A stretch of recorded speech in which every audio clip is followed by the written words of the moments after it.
এই লেসনে আমরা table auto format, table alignment, table text alignment ইত্যাদির ব্যবহার জানার চেষ্টা করব।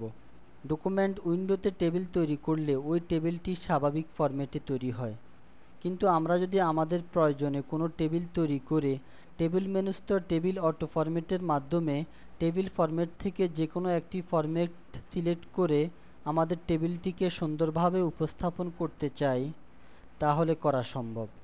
বর্তমান সচলকৃত ডকুমেন্টের টেবিলকে টেবিল মেনুস্থ টেবিল অটো ফরম্যাটের মাধ্যমে ফরম্যাট করতে চাইলে টেবিলের ভিতরে কার্সর রাখতে হবে। তারপর টেবিল মেনুতে ক্লিক করে টেবিল অটো ফরম্যাটে ক্লিক করতে হবে। পর্দায় টেবিল অটো ফরম্যাটের ডায়লগ বক্স এরকম দেখা যাবে। টেবিল অটো ফরম্যাট ডায়লগ বক্সের ক্যাটাগরির নিচে অল টেবিল স্টাইলস এবং টেবিল স্টাইলসের নিচে বিভিন্ন ধরনের টেবিল স্টাইল দেখা যায়।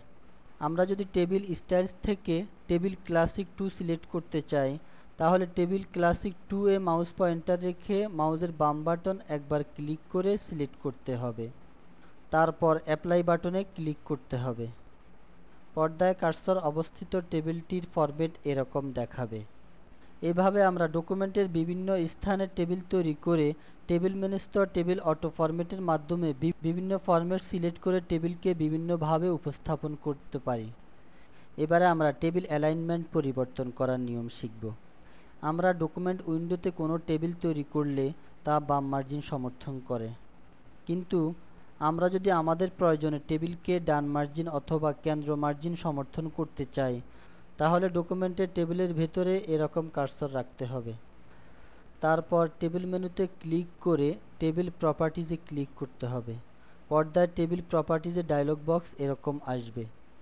টেবিল প্রপার্টিজ ডায়লগ বক্সের অ্যালাইনমেন্টে লেফট সিলেক্ট করা আছে।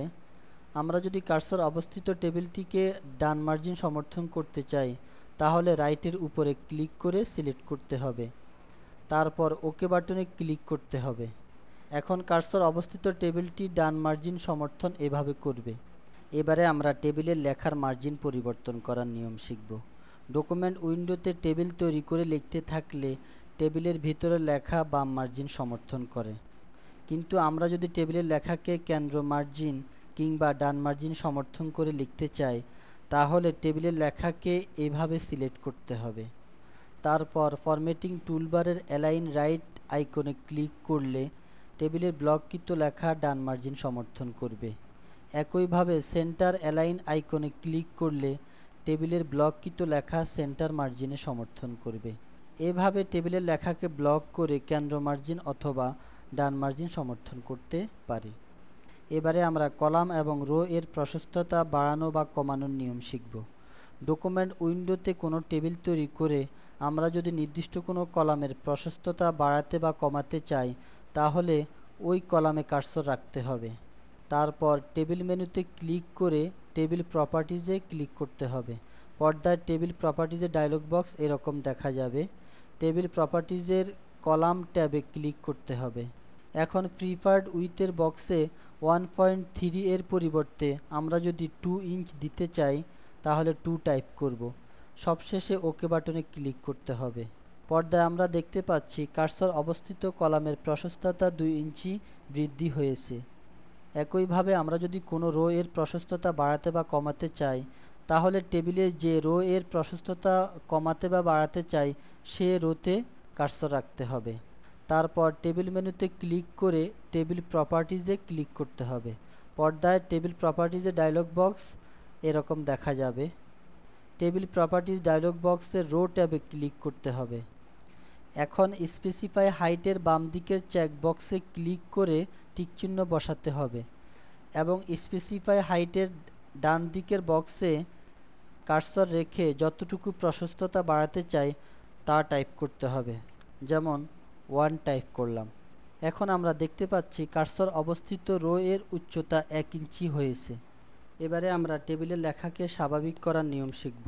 ডকুমেন্ট উইন্ডোতে কোনো টেবিল তৈরি করে ওই টেবিলের ভিতরে ইচ্ছেমতো টাইপ করার পর আমরা যদি টেবিলের লেখাকে স্বাভাবিক রাখতে চাই, অর্থাৎ টেবিলটিকে উঠাই দিতে চাই, তাহলে আমাদেরকে টেবিলের লেখাকে এরকম সিলেক্ট করতে হবে। টেবিল মেনুতে ক্লিক করে কনভার্টে ক্লিক করতে হবে। তারপর টেবিল টু টেক্সটে ক্লিক করলে পর্দায় কনভার্ট টেবিল টু টেক্সটে ডায়লগ বক্স আসবে। আমরা যদি টেবিলের লেখাকে ট্যাবের মাধ্যমে সেপারেট করে উপস্থাপন করতে চাই তাহলে ট্যাবসে ক্লিক করে সিলেক্ট করতে হবে, তারপর ওকে বাটনে ক্লিক করতে হবে। পর্দায় আমরা দেখতে পাবো টেবিলের লেখা ট্যাবসেট দিয়ে উপস্থাপন হয়েছে। একইভাবে আমরা যদি ডকুমেন্টে লেখাকে টেবিলে কনভার্ট করতে চাই তাহলে এভাবে সিলেক্ট করতে হবে। টেবিল মেনুতে ক্লিক করতে হবে, তারপর কনভার্টে ক্লিক করে টেক্সট টু টেবিলে ক্লিক করতে হবে। পর্দায় কনভার্ট টেক্সট টু টেবিলের ডায়লগ বক্স এরকম দেখা যাবে। আমরা যদি ডকুমেন্টের সিলেক্টেড লেখাকে 4টি কলামে বিভক্ত করতে চাই তাহলে নাম্বার অফ কলামসের ডান পাশের বক্সে 4 টাইপ করতে হবে। তারপর সেপারেট টেক্সট এর অংশ থেকে ট্যাবসে ক্লিক করব, তারপর ওকে বাটনে ক্লিক করব। এখন ডকুমেন্টের সিলেক্টেড লেখা এরকম টেবিলে কনভার্ট হবে। তাহলে এই লেসনে আমরা table auto format, table alignment এবং টেবিলের টেক্সট অ্যালাইনমেন্ট ইত্যাদির ব্যবহার জানতে পারলাম।